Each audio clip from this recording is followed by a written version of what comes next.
We may all well know that the term epiphany means manifestation. God's manifestation of himself to us. God shows himself, his presence to us. And there are many epiphanies which are recorded in the Scriptures, both the Old and in the New Testament. An example would be the burning bush with Moses in the Old Testament. But this is called the Epiphany, which is the ultimate expression of God's presence with us, and the ultimate expression is in Jesus Christ, the Son of God, who has become flesh to share our lives with us and to save us. This is it. In fact, we use this as the Epiphany. It was, in the early church, a more important feast than Christmas, because Epiphany was celebrated several hundred years before Christmas was widely celebrated. And it was such a great thing. And it still is. Well, how can something that happened several thousand years ago affect us today? What could it mean for us today? And I'll talk about three different things. The first is that in the Epiphany, it is the expression, symbolic expression, through the Magi who come to worship the Lord, that the whole world and all of its people belong to God. That includes you and me. You see, because before this there was the chosen people, and they were chosen. They were chosen by God, the Jewish people, and they were the ones, and if we were there, would be on the outside looking in. Except this says everybody who comes there is part of God's people. That is the symbolic expression of the Magi coming to Jesus. They are welcome and we all belong. So, we heard in that second reading from St. Paul where it said that we are co-heirs, members of the same body. We are co-partners in the gospel. Okay? Let's bring it down to where we can mean something for us even more personally. This. First, we belong to God, but first, I belong to God. And you belong to God. Now and forever. He knit us together in our mother's womb. So try it out for yourself. I belong to God. And I think it's a good thing to remember that from time to time, because sometimes we can forget it, especially those times when we are down on ourselves, and maybe for good reason, but we're down on ourselves, and we just can't think of what we're worth anymore. To remember, I belong to God. I'm God. God's. He knit me together in my mother's womb, and he was there then, and he's there now. I'm his. I belong to God. You try that out, and it can mean something the more it sinks deeper into us. I am God's. It's our identity. The second part of that is that we all belong to God. Not just all Catholics, not just all Christians, but every human being that walks the face of the earth belongs to God. And in this Feast of the Epiphany, God draws them together and says, all people are mine. God excludes no one. And in there is a challenge for us. And the challenge is this. Who is it that we exclude? Who is it in our own minds do we think doesn't count? This terrible expression they use in war. Well, those people were just collateral damage.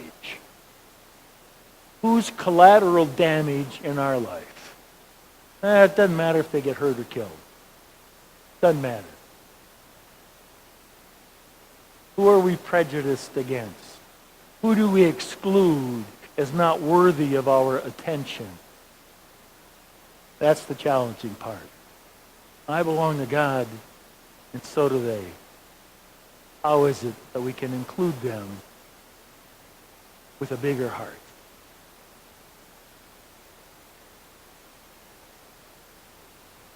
So, you heard in the document from Vatican II called Gaudium et Spes, it says, the joys and hopes, the grief and anguish of the people of our time, especially of those who are poor or afflicted in any way, are the joys and hopes, the grief and anguish of the followers of Christ as well. They have welcomed the good news of salvation, which is for every person. That is why this community realizes its solidarity with all of humankind and its history. We all have hopes and dreams and joys and grief and anguish.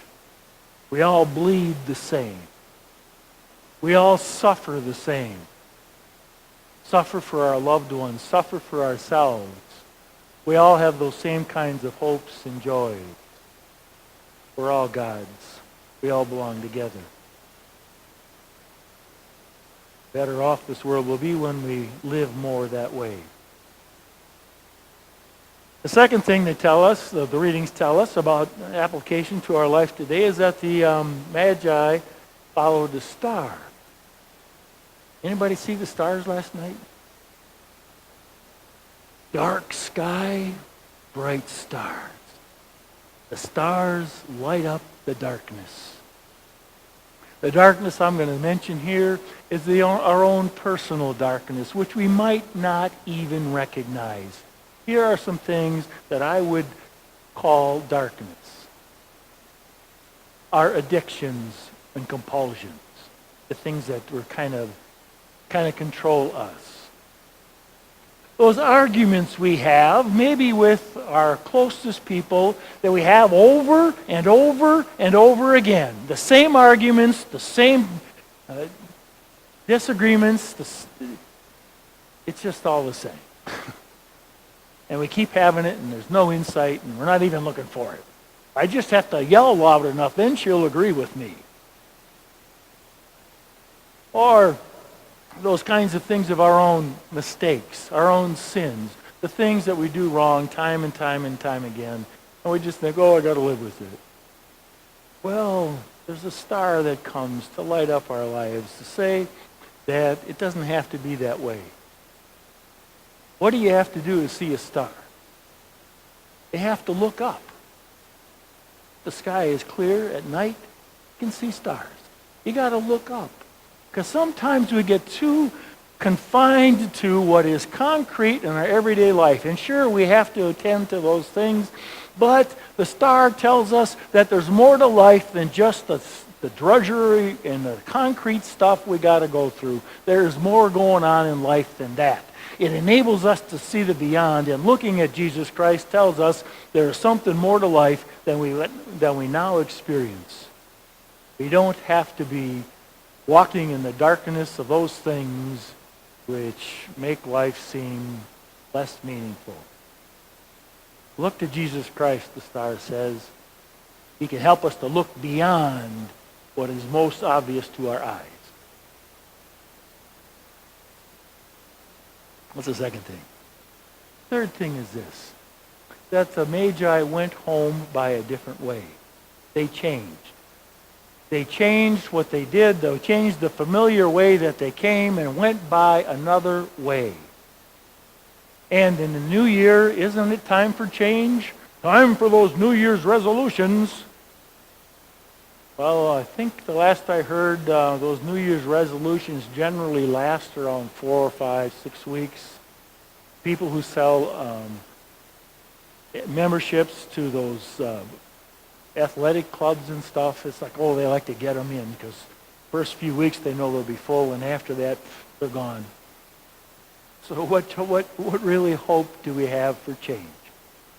What can sustain us in what we know needs to change, we want to change in our life? What can sustain us if it just doesn't work to make a resolution? Well, I believe Jesus Christ and God's grace can sustain us, to help us move on. Because in Him, we can realize that we don't have to do this alone. We are God's. God gives us the grace to move beyond what is not life-giving in our lives to something that is. And so we can pray for that grace. And to realize that we walk in a caravan. We walk with other people. How is it that other people can encourage us as well as us encouraging them in what needs to change in our life? And we need to have a strategy. I'll use a superficial example. Let's just say there's a guy in here who eats too many Christmas cookies. Okay, let's say it's me, okay? And I got to eat them. They're sitting there, I got to eat them. And that's not healthy for me. Not healthy for my body. Not healthy. It's just not healthy. So what am I going to do? Well, people are giving me these cookies. I can't throw them away. So what I decided to do was to put them in the freezer. I don't have to eat them all at once. I can put them in the freezer with one little bit out, so it's no pressure there. And I can walk away from the others until eat them at a later date or share them with others at a later date. There's a strategy. Okay, it's superficial. How can we apply that to something else in our lives? What do we need to walk away from? And what's our strategy for doing it? How can God be there for us? How can we employ the other people in our caravan to help us, to give us strength? This is Epiphany, the manifestation of God. And God has not ceased to manifest himself. He still does it today. He does it in small ways and in bigger ways. And we can see those things if we remember at least three things. I belong to God. We all do. There is a light to shine in our darkness. And through God's grace, we can change.